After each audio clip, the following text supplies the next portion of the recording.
صلو علیہ وآلہ صلو علیہ وآلہ صلو علیہ وآلہ۔ حج کی 3 قسمیں ہیں: حج قران، حج تمتع اور حج افراد۔ حج قران اور حج تمتع میں حج اور عمرہ دونوں ہوتے ہیں، بس فرق اتنا ہے کہ تمتع میں عمرہ کرنے کے بعد احرام اتار دیا جاتا ہے اور پھر ایام حج میں حج کیا جاتا ہے، جبکہ قران کے اندر حج اور عمرے کا اکٹھا احرام باندھا جاتا ہے۔ عمرہ کرنے کے بعد احرام کی حالت میں رہتے ہیں اور پھر ایام حج میں حج کرتے ہیں، اور حج کرنے کے بعد احرام اتارا جاتا ہے، جبکہ حج افراد میں صرف حج کیا جاتا ہے، عمرہ نہیں ہوتا۔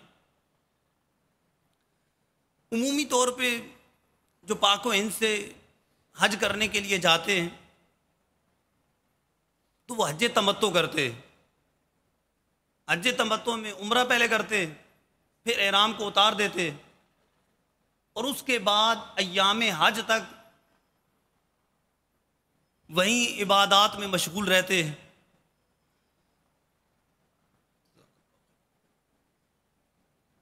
اور ایام حج میں احرام باندھ کر حج کرتے ہیں۔ اسی لحاظ سے ترتیب سے یہ افعال عرض کروں گا، تمتع کو پیش نظر رکھ کر عرض کر رہا ہوں۔ نمبر 1، احرام۔ ہم نے جو افعال کرنے ہیں، جو حج کے لیے جا رہے ہیں، اس میں ایک چیز احرام۔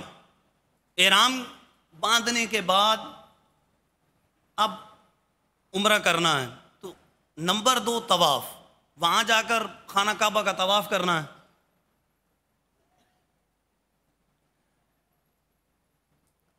اور طواف کے بعد سعی ہے۔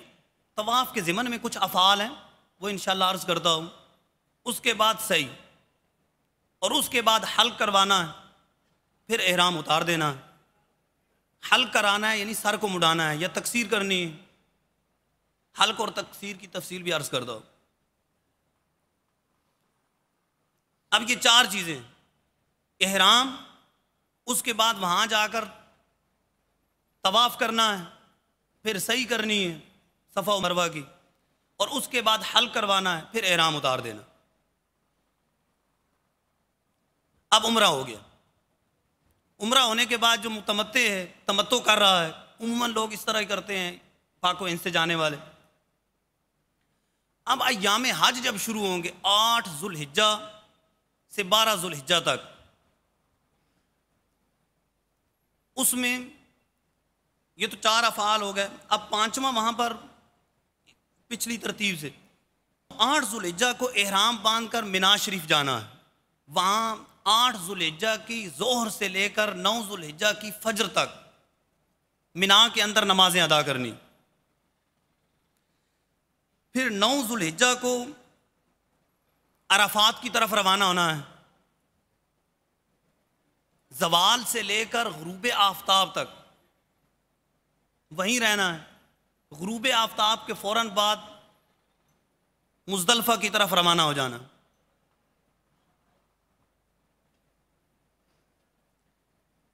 اب مزدلفہ مغرب اور عشاء وہاں پر اکٹھی ادا کرنی ہے۔ پھر سورج نکلنے سے تھوڑی دیر پہلے وہاں سے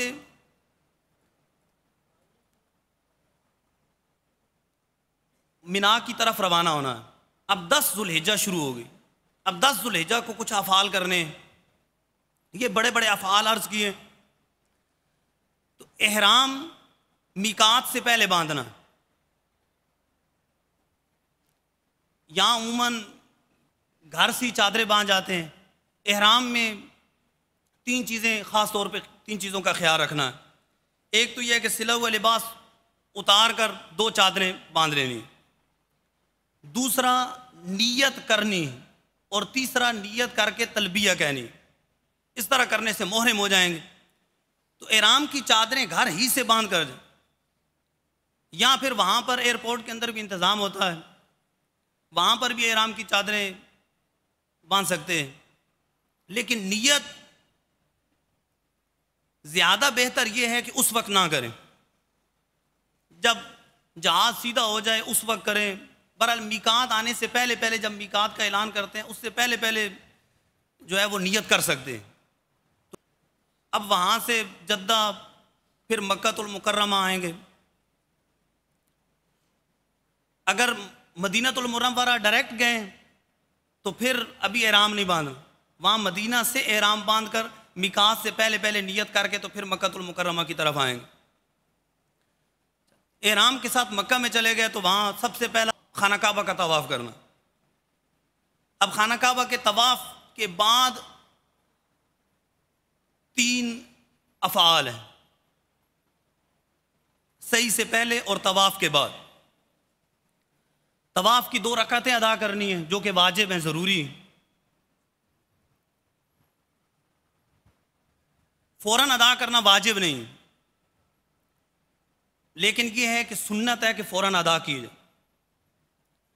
اس کے بعد ملتزم پر آ کر لپٹنا ہے اور پھر آب زمزم کا پانی پینا ہے، یہ 3 کام کرنے۔ اچھا، یہ طواف ہو گیا۔ اس کے بعد صحیح ہے، صفا و مروہ کے 7 چکر، صفا سے مروہ 1، مروہ سے صفا 2، پھر اسی طرح صفا سے مروہ 3، یوں 7 چکر لگانے۔ 7 چکر لگائیں گے تو یہ صحیح ہو جائے گی۔ صحیح کے بعد بھی 2 نفل پڑھنا افضل ہے۔ صحیح کے بعد پھر حلق کروا لینا، حلق کرائیں یا تقصیر کروائیں۔ حلق یہ ہے کہ پورے سر کو مڑا لینا، اور تقصیر یہ ہے کہ چوتھائی سر کے بال 1 پورے کے برابر کاٹ دیے جائیں، یہ تقصیر ہے۔ افضل حلق ہے، عورت کے لیے حلق کروانا جائز نہیں ہے،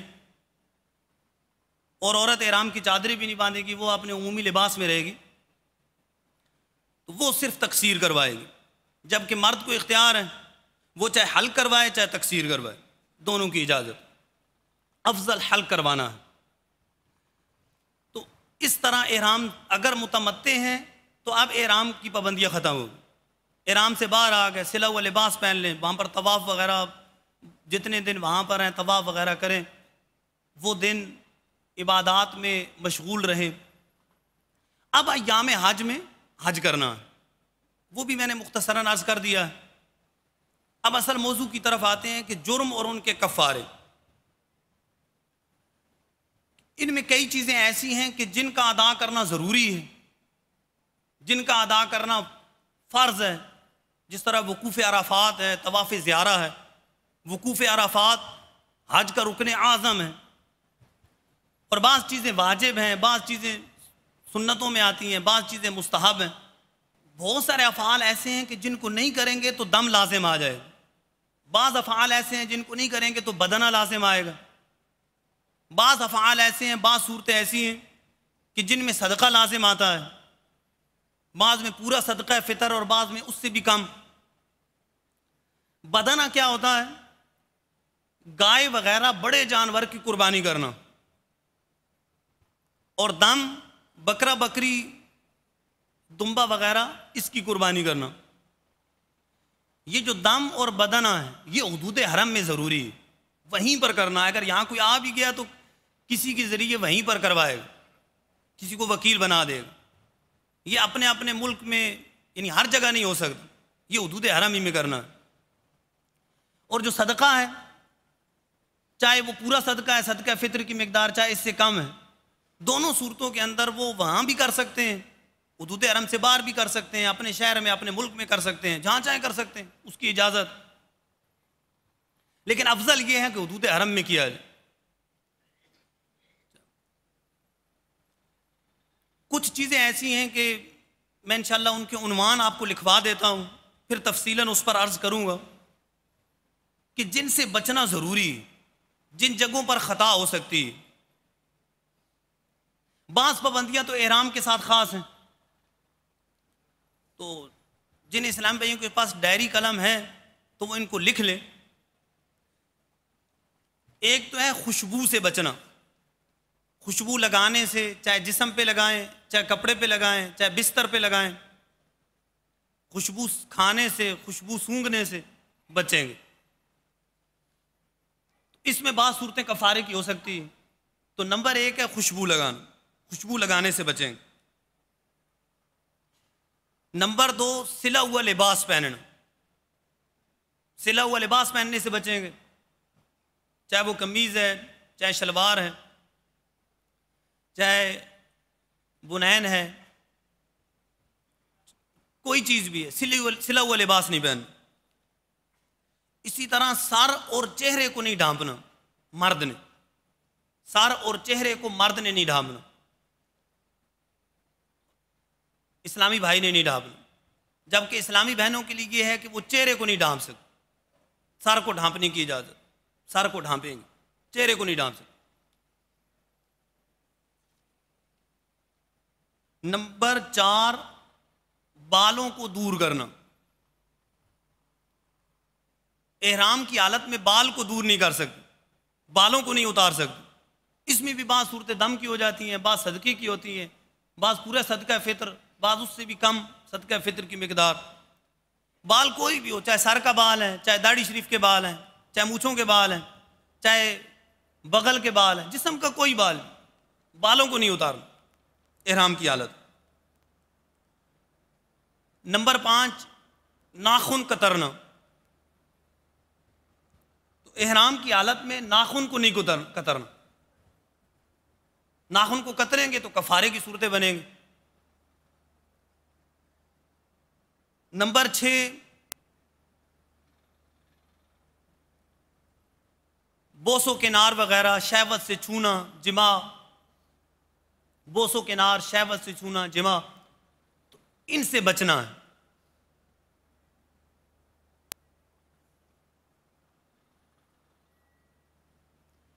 یہ جو 6 صورتیں ہیں، 6 چیزیں ہیں، 6 ممنوعات ہیں، یہ تو احرام کی حالت میں،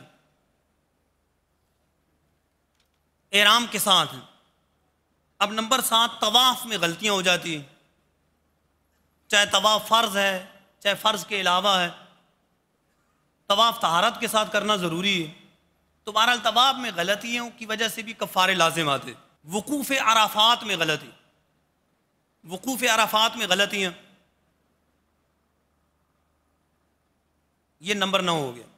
نمبر 10، وقوف مزدلفہ میں غلطی ہے۔ نمبر 11، رمی کی غلطیاں، شیطان کو کنکریاں مارتے ہیں، اس میں بھی غلطیاں ہو جاتی ہیں، جتنی تعداد میں مارنی تھی اتنی تعداد میں نہیں ماری تو کفارے کی صورتیں بنتی ہیں۔